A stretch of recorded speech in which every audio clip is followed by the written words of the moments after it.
This will be a 3.5 hour sort of tutorial on my process.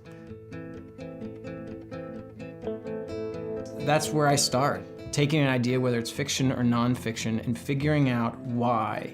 Not just what you're gonna tell, not that it's entertaining or interesting, but why are you telling that story? What is the purpose of that story? For me, it's always, how do I move the needle? How do I change the culture now? All right, this is the closet in my office where I keep all of the research for the different projects I'm working on. So right now I spend usually at least a year, if not longer, researching the project. I think it's very, very important to get to the truth. And that means firsthand interviews, that means meeting the real people. I mean, it becomes just volumes of material. The boxes are just like, you know, filled with crap, really. Some of it I used, some of it I didn't. You know, some of it's like just research on Mormon America by the Pew Research Center. That was a new sort of study. Pictures, articles, drafts, all that. I think there's ways you go about trying to make sure that your stuff is unique, and to me that just means specific. You know, there's a terrible studio note which is like, well, you just make them relatable. And I'm like, you know what? No, make them really them and really specifically them. And it becomes very universal, and that comes from research. What I do is start to take that material, whatever it is, and to boil down the moments that I think are cinematic, the moments that are necessary for the story. And I start to put them onto note cards. Each note card should be as pure and singular an idea as possible, because I want to be able to move all the pieces around and to create a film. And a film is not what happened, a film is an impression of what happened. This is what a scene ends up being. Each one of these cards has a color, it has a, which means something, like the color means which character it's following. If it's handwritten, most likely it was an interview that I did. If it's printed, it's probably right out of some periodical. But then you can find stuff like this. This probably used to be a top card. I had an idea of what the scene would be to do all of this visually, or, you know, eventually this was no longer the top card. Eventually it became all these cards, and then it was distilled into this description of a scene that takes place on what they called the farm. You know, it's about then taking these cards and for me, over the course of weeks to months, laying them out and distilling what's necessary to tell the story. Act 1, I start way up here in the corner.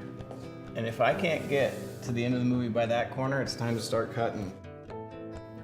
Once it's laid out, which will take weeks, I start to have to whittle it down. You know, there's no reason to write all that stuff and then have to cut it later. I may as well cut it before I have to write it.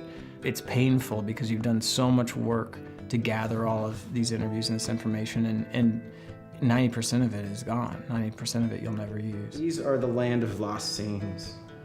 These are my precious little children that I've had to kill. And I come back over here all the time, usually at the end of the day, and go, oh my gosh, how can I not have, you know, this scene? How can I not have that? Where Ron marries 19-year-old Rebecca. That would be so chilling and horrific and telling about his character, but I just have to say there's not room. I don't have any more room on that table. And so literally you can just see hundreds and hundreds of things I love that I've had to kill. I guess for me it's just doing something new. That's a big part of what it is for me to be creative.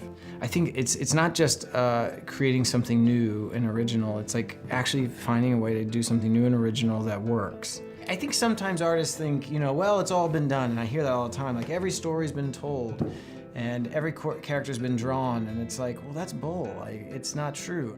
The specificity with which an author or a filmmaker paints those characters and paints those stories and the details that are put into them, you know, that should be able to be original forever.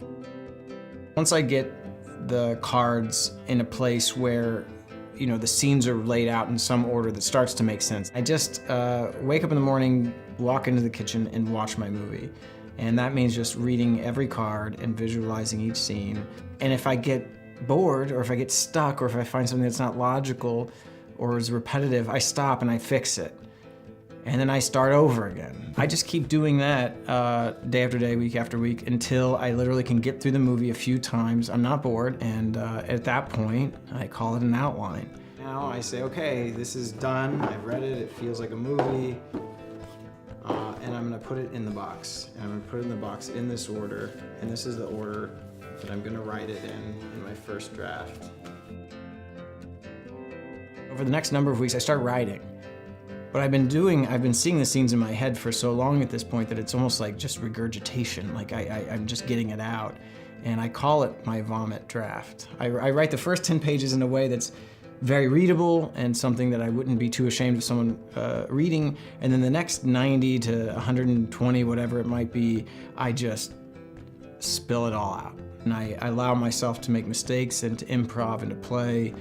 I know there's like the writers like Kurt Vonnegut who said, you know, he just got it right the first time and then he was done. I'm not that guy. I sort of like, I sort of like spit out this giant piece of clay and then I start to shape. I get up at, 8 o'clock.